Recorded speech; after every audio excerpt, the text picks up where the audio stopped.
Hello everyone, welcome back. हम pharmaceutics 1 chapter number 4 packaging पढ़ रहे थे। उसके अंदर आज हम स्टार्ट करेंगे एरोसोल्स। एरोसोल के पैकेजिंग के बारे में पढ़ते हैं। बेसिकली एरोसोल होता क्या है? It is defined as dispersed phase system. कौन सा सिस्टम? Dispersed phase system in which very fine solid particles or liquid droplets get dispersed in gas act as a continuous phase। Basically aerosols है क्या? ये ना एक ऐसा सिस्टम है जिसके अंदर डिस्पर्स्ड फेज है और एक कॉन्टिन्यूस फेज है। ठीक है, डिस्पर्स्ड फेज में आता क्या है? छोटे छोटे सॉलिड पार्टिकल्स या फिर लिक्विड के ड्रॉपलेट्स, ये आ जाता है डिस्पर्स्ड फेज में। ठीक है, और जो यहाँ पे गैस है वो एज अ कंटिन्यूअस फेज में आ जाता है। एरोसोल इन दोनों का, डिस्पर्स्ड फेज और कंटिन्यूअस फेज का कॉम्बिनेशन एक सिस्टम बना रखा है, जिसको हम एरोसोल्स बोलते हैं। ठीक है, इसको हम प्रेशराइज्ड डोसेज फॉर्म भी बोलते हैं। प्रेशराइज्ड डोसेज फॉर्म इसलिए बोलते हैं, एरोसोल क्या रहता है, जैसे हम देखते हैं ना इनहेलेशंस आती है, या फिर हम वो नहीं होते डिओड्रेंट्स आते हैं, ठीक है ना, डीओ वगैरह हम लगाते हैं, स्प्रे निकलता है जो, इसीलिए उसको प्रेशराइज्ड डोसेज फॉर्म बोलते हैं। क्योंकि जब हम ऊपर से स्प्रे को प्रेस करते हैं ना, तो वहां से उसके अंदर बॉटल में एक तरह का प्रेशर क्रिएट होता है, जिसकी वजह से हमको लाइक बहुत छोटे छोटे पार्टिकल्स, चाहे वो लिक्विड के पार्टिकल्स रहते हैं बेसिकली, तो एक तरह की गैस भी निकलती है, वो निकलती है। ठीक है ना, अब चाहे वो सॉलिड्स में भी निकल सकती है, वो लिक्विड में भी निकल सकती है, वो गैसियस फॉर्म में भी निकल सकती है, किसी भी तरह से अवेलेबल होती है वो, बस वो प्रेशराइज्ड फॉर्म में होती है, ये इंपॉर्टेंट है। एडवांटेजेस में क्या क्या है इसके? Medicament directly applied to the affected area. देखो इसमें होता क्या, आप लोगों ने देखा ना वोलिनी का स्प्रे आया है ना, इस तरह इसमें मतलब क्या चीज रहती है कि लाइक हमको अगर कलाई पे अगर चोट लगी है, हाथ पे कहीं पे चोट लगी है, तो हम उसको उसी एरिया के अंदर अप्लाई कर लेंगे। या फिर कहीं पे किसी को जल गया, जैसे मैंने बर्न का एग्जाम्पल दे रखा है, किसी को कहीं जल गया है तो उस जलने वाले एरिया में वो डायरेक्टली स्प्रे कर देगा। तो मेडिकामेंट को डायरेक्टली अप्लाई कर सकते हैं on the affected area. Second is absence of air prevent oxidation. क्या है मतलब, अब वो पूरा एरोसोल का कंटेनर होता है, हम देखेंगे उसके अंदर कहीं से भी एयर जाने की सिचुएशन आई नहीं, जा ही नहीं सकती है, तो इस वजह से जो मेडिकामेंट है उसका ऑक्सीडेशन भी नहीं हो पाता है, ऐसे ही हाइड्रोलिसिस भी नहीं हो पाता, ना एयर जा सकता है ना वाटर वेपर्स जा सकते हैं उसके अंदर। Drug given by oral inhalation, oral inhalation देते हैं, अस्थमा के जो पेशेंट होते हैं ना, आपने देखा होगा ब्यूटीकोट के पंप आते हैं, है ना, अस्थलीन के पंप आते हैं जिसके अंदर सैल्बुटामोल होता है, तो पंप वगैरह भी आते हैं, वो भी हमारा एरोसोल्स में ही आता है, ओरल इनहेलेशंस में। स्टेरिलिटी मेंटेन, क्योंकि ना उसके अंदर कुछ आ सकता ना वो बाहर जा सकता, ओपनिंग ही नहीं है कहीं पे इस तरह की, तो स्टेरिलिटी भी मेंटेन रहती है। एप्लीकेशन ईजी होता है ना, जो बुजुर्ग लोग होते हैं ईजी उसको अप्लाई कर सकते हैं। Manual contact avoided from the medicament. अब ये भी जैसे कि मान लो फॉर एग्जांपल हम ऑमनीजल ले रहे हैं या फिर कोई वॉलिनी वगैरह ले रहे हैं, ऑइंटमेंट बेस्ड वाली ले रहे हैं, उसको लगा रहे हैं, फिर हाथ पे खुद से मसल रहे हैं, तो ये मैनुअल कॉन्टैक्ट हुआ, जब हमने अपने हाथ यूज करने लगे मैनुअल कॉन्टैक्ट हुआ। लेकिन जब हमने उसी की जगह स्प्रे यूज किया तो उसमें हाथ का कुछ यूज ही नहीं हुआ, मैनुअल मतलब जो मैनुअल कॉन्टैक्ट था वो अवॉइड हो गया। Oral inhalation do not pass through GIT. सबसे बेस्ट इसका वो रहता है हमारा एडवांटेज की जीआईटी ट्रैक से पास ही नहीं होता, यानी कि फर्स्ट पास मेटाबॉलिज्म के अंदर जब जीआईटी ट्रैक से कुछ भी मेडिसिन जा रही थी ना, उसका डिसइंटीग्रेशन हो जाता था, कि मीन्स हमने दी इतनी सारी है, ओरल इतनी सारी दी है, सिस्टम तक इतनी सी पहुंची है, वो सारी कैसे डिस्ट्रॉय हो जाती है। इसके साथ ऐसा नहीं है, डायरेक्टली जैसे कि मैंने अभी आपको बात करी थी ओरल इनहेलेशन की बात करी, जैसे अस्थमा है, हम क्या कर रहे हैं, उसको अस्थलीन ले रहा है, वो अस्थलीन का स्प्रे यूज किया, इनहेलेशन यूज किया, सीधा उसके लंग्स में जाके काम कर रहा है जहाँ पे जरूरत है, ना कि पहले जीआईटी में जाएगा, वहां से उसके लीवर में जाएगा, फिर सर्कुलेशन में जाएगा, फिर उधर पहुंचेगा, वो नहीं होएगा उससे। ठीक है, ऐसे कुछ डिसएडवांटेज भी क्या है? डिसएडवांटेज में ये कि कॉस्टली होता है, ये महंगा होता है थोड़ा बनाने में, और जो प्रोपेलेंट्स इसके अंदर यूज करते हैं, प्रोपेलेंट एक तरह का मटेरियल है कुछ जो इसके अंदर यूज करते हैं, इसके बारे में हम आगे पढ़ेंगे, वो कभी कभी टॉक्सिक भी हो जाते हैं। अरे क्या करते हैं, जब उसको मान लो हमने कोई भी स्प्रे की बोतल को डायरेक्टली हीट में रख दिया, है ना, धूप निकली है वहां रख दिया, तो उसके अंदर प्रेशर क्रिएट हो जाता है, बहुत ज्यादा प्रेशर बन जाता है उसके अंदर। और एक cooling effect of highly volatile propellant cause discomfort. जो वोलेटाइल प्रोपेलेंट होते हैं ना, अगर उसको हम यूज करते हैं तो वो एकदम ना वो कूलिंग इफेक्ट इतना ज्यादा देता है ना वोलेटाइल वाला, तो वो कूलिंग इफेक्ट डिस्कम्फर्ट लगने लग जाता है। ठीक है, ये इसके कुछ डिसएडवांटेजेस थे। अब क्लासिफिकेशन है एरोसोल्स की। क्लासिफिकेशन में क्या है, सबसे पहले है स्पेस स्प्रेज। स्पेस स्प्रे में क्या आता है, इसके अंदर पार्टिकल्स का फर्क होता है बहुत ज्यादा, तो यही मेन बात है। जो स्पेस स्प्रे है उसके अंदर जो पार्टिकल्स है वो फाइनली डिवाइडेड है, जिसका साइज 50 न्यू का मतलब क्या होता है, न्यू का मतलब होता है 10⁻⁻6 मीटर। ठीक है, ठीक है, 50 न्यू होता है। इसके एग्जाम्पल आ जाते हैं इंसेक्टिसाइड्स। फिर दूसरा हमारा आता है surface quotes.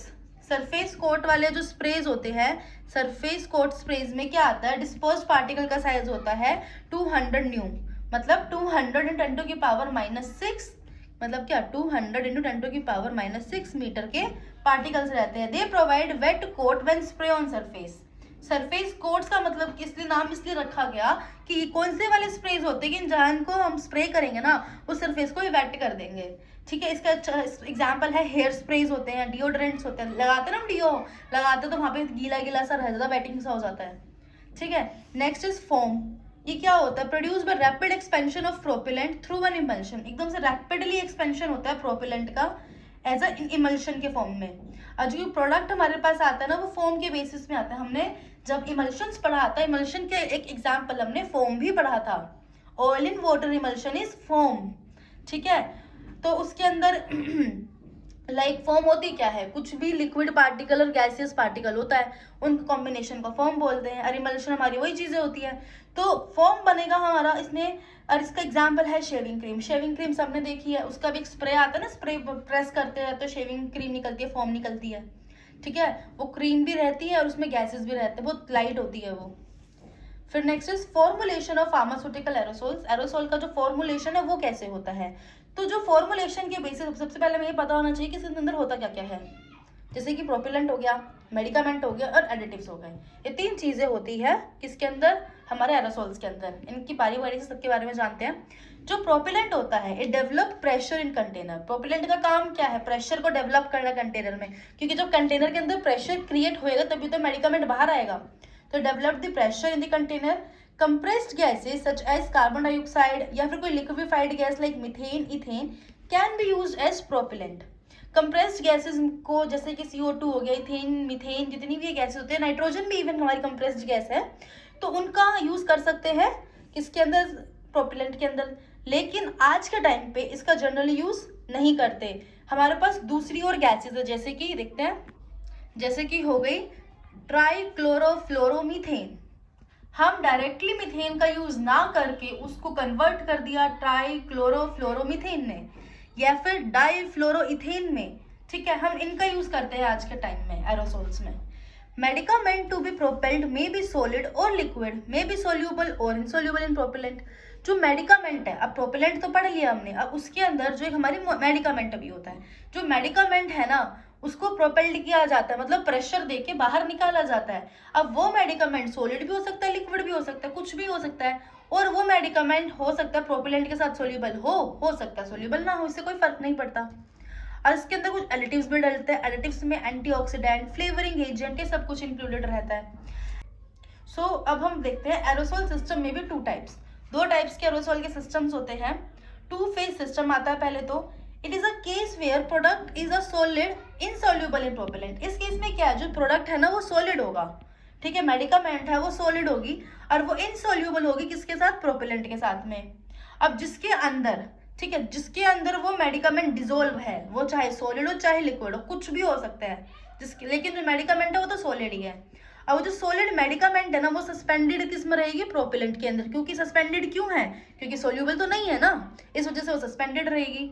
So aerosol system will have 1 liquid phase and gaseous phase above it. क्या मतलब रहा, तो जो एरोसोल का सिस्टम है ना उसमें एक तो लिक्विड फेस बन जाती है, एक गैसियस फेस बन जाती है उसके ऊपर, तो इसलिए उसको 2 फेज सिस्टम बोला गया है। 3 फेज सिस्टम में क्या आ जाता है, case where product immiscible with propellant. ऐसा प्रोडक्ट जो इममिसिबल है, जो मिक्स नहीं हो सकता प्रोपेलेंट के साथ में, वो प्रोडक्ट यहाँ आ जाता है। Medicament dissolve in liquid. Medicament को लिक्विड में डिसॉल्व किया जाता है which do not mix with liquefied petroleum, वो प्रोपेलेंट सॉरी। तो जो क्या है, मेडिकामेंट भी लिक्विड है। ठीक है, बेसिकली यहाँ पे मेडिकामेंट लिक्विड ही यूज करते हैं और जो हमारा प्रोपेलेंट है वो भी लिक्विड है, बट दोनों आपस में इनमिजिबल है। उस केस में जो सिस्टम बनाते हैं वो 3 फेज सिस्टम बनाते हैं। यहाँ पे हम कंटेनर्स की बात करते हैं। कंटेनर यूज्ड फॉर एरोसोल्स, उसमें क्या क्या आता है, फर्स्ट कंटेनर ही हो गया, मेड अप ऑफ मेटल का होता है container, tin plated steel aluminium या स्टेनलेस स्टील, किसी का भी हो सकता है, इवन ग्लास का भी हो सकता है और प्लास्टिक का भी हो सकता है। बस इंपॉर्टेंट क्या है, जो कंटेनर है ना वो विथस्टैंड करे हाई प्रेशर, ज्यादा प्रेशर को बर्दाश्त कर सके। फिर इसके अंदर वेल्स होती हैं। जो वेल्स होती है क्या होती है, एक तरह का सच दीज इजीली ओपन और क्लोज्ड। वेल्स एक ओपनिंग टाइप की होती है, जिस इसी वेल्स को हम, जो एक्टुएटर होता है ना, एक्टुएटर की हेल्प से इन्हीं वेल्स को हम ओपन करते हैं और क्लोज करते हैं। Should deliver content desired form, यही वेल्स है जिसके अंदर से कंटेंट निकल रहा है फाइनली। ठीक है, अब यही जो वेल्स है ना 3 टाइप की हो सकती है, continuous spray valves, metering valves या फॉर्म वेल्स। जो कंटिन्यूअस स्प्रे वाली है उसके अंदर है क्या, medicament expelled continuously, medicament continuously निकलता जाएगा as long as pressure applied, जब तक प्रेशर एक्टुएटर, लाइक एक्टुएटर होता है ना, कि लाइक कोई भी बोतल होती है ना, आपने ऐसे देखा होगा, ये कोई भी बोतल है, इसको हम प्रेस करते हैं, है ना, इसको दबाते रहेंगे, ये एक्टुएटर होता है, ये एक्टुएटर है ये। ठीक है, इसको हम प्रेस करेंगे, जितनी देर प्रेस करेंगे, जितनी देर प्रेशर लगाएंगे, उतनी देर मेडिकामेंट निकलता ही रहेगा। ठीक, अब नेक्स्ट आता है मीटरिंग वेल्स, ये नई चीज आई है और जो कि बहुत अच्छा है। मीटरिंग वेल्स में क्या है, only definite quantity expelled when actuator pressed. आप एक्टुएटर को दबाए रखो, लेकिन जितनी उसके अंदर फिक्स कर रखी है ना कि इतनी ही क्वांटिटी निकलनी है, उतनी ही निकलेगी।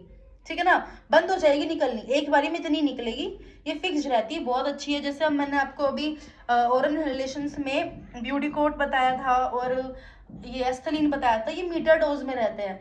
इसमें ना एक पूरा का पूरा स्केल चलता रहता है, जितनी बार प्रेस करोगे ना एक स्केल कम होता जाता है। ठीक है, वो उससे हमें ये भी अंदाजा रहता है कि भाई इसके अंदर 200 बार हम स्प्रे ले सकते हैं। ठीक है, हमको पता रहेगा कब खत्म होएगा, ये फिक्स्ड क्वांटिटी रहती है उसके अंदर। ठीक है, फिर next is foam valves. Foam का तो मतलब ही समझ आ रहा है, content come in the form of ball और फॉर्म्स, जो हम एक्टुएटर को प्रेस करेंगे फॉर्म निकल के आ जाएगी बाहर। अब यहीं आ गया एक्टुएटर, फिटेड ऑन वेल सिस्टम, बोला ना कि नीचे वेल्स होती हैं, यहाँ पे देखो, यहाँ वेल्स होती हैं, उसके ऊपर एक्टुएटर होता है, तो ये वेल्स के ऊपर होता है। हेल्प ओपन और क्लोज वेल्व, जो वेल्व हमारी ओपन और क्लोज होती है वो एक्टुएटर की हेल्प से ही होती है। बहुत तरह के एक्टुएटर होते हैं जिससे स्प्रे भी प्रोड्यूस होता है, फाइन मिस्ट भी प्रोड्यूस होता है और फोम भी प्रोड्यूस होता है। ठीक है, and the last is dip tubes. इससे क्या होता है, मेड अप ऑफ पॉलीइथाइलिन और पॉलीप्रोपाइलिन, ये इसका बना होता है, पॉलीइथाइलिन और polypropylene, used for following purpose, अलग अलग पर्पस के लिए यूज होता है। देखो जैसे कि ये था हमारा एक्टुएटर था, ठीक है, ये हमारी वेल्व थी, फिर इसके नीचे हमारा कंटेंट जो बोतल है पूरी, ये बोतल थी। अब पता है ऐसे पाइप जा रहा होता है, जो ऐसे एक पाइप जा रहा होता है, ये पाइप हमारी डिप ट्यूब है, ये हमारी वेल्व हो गई, ये हमारा एक्टुएटर हो गया, ये हमारा कंटेनर हो गया, यही पूरा एरोसोल है। ठीक है, तो हम डिप की बात कर रहे हैं। यहाँ पे डिप का यूज क्या क्या आता है, convey the liquid from the bottom of the container to the valve at the top. क्या करता है, जो लिक्विड होता है बॉटम तक का, उसको क्या कर रहा है, वेल्व तक, टॉप तक ये पहुंचाता है, पाइप ये तो काम आती है। Prevent propellant to come out without dispensing the content of the package. क्या करता है ये, प्रोपेलेंट को क्या करेगा कि रोकेगा, कि प्रोपेलेंट रुक जाए और जितना भी कंटेंट है ना वो डिस्पर्स हो, प्रोपेलेंट बाहर ना आए। ठीक है ना, जितना मेडिकामेंट है सिर्फ और सिर्फ मेडिकामेंट ही डिस्पर्स हो, बाहर निकले। अब इसके लिए कंडीशन, तो dip should be extended almost the bottom, देखो जैसे मैंने बनाया है, बॉटम तक एक्सटेंड होनी चाहिए डिप को। ठीक है, लेकिन but not touching the bottom, bottom को एकदम टच भी ना करे वो, है ना, जैसे बॉटम है बॉटम तक आए, लाइक ऐसे रहे, टच ना करे। देखो टच करेगी तो एकदम ही, सपोज करो ऐसे है, ऐसे रहेगी तो वो ऐसा कंटेंट निकलेगा, सारा कंटेंट भी नहीं निकल पाएगा। छोटी रहेगी तो जो यहाँ का कंटेंट है वो भी नहीं पहुंच पाएगा। तो ना इसको छोटा रहना है, ना इसको बहुत ज्यादा चिपक के रहना है, एकदम ही बंद हो कर देना है कि यहाँ से बंद ही हो जाएगा ओपनिंग। थोड़ा मीडियम सा रहना है कि लाइक जितनी भी नीचे तक का हमारा मेडिकामेंट है, कंटेंट है, वो पूरा का पूरा ऊपर वेल्व तक पहुंचा सके। सो यहाँ पे हमारा अभी एरोसोल्स कंप्लीट तो नहीं हुआ है, इसमें एक नेक्स्ट वीडियो में थोड़ा एरोसोल के बारे में और जानेंगे। तो तब तक के लिए kindly like, share and comment, subscribe also. So bye bye, thank you.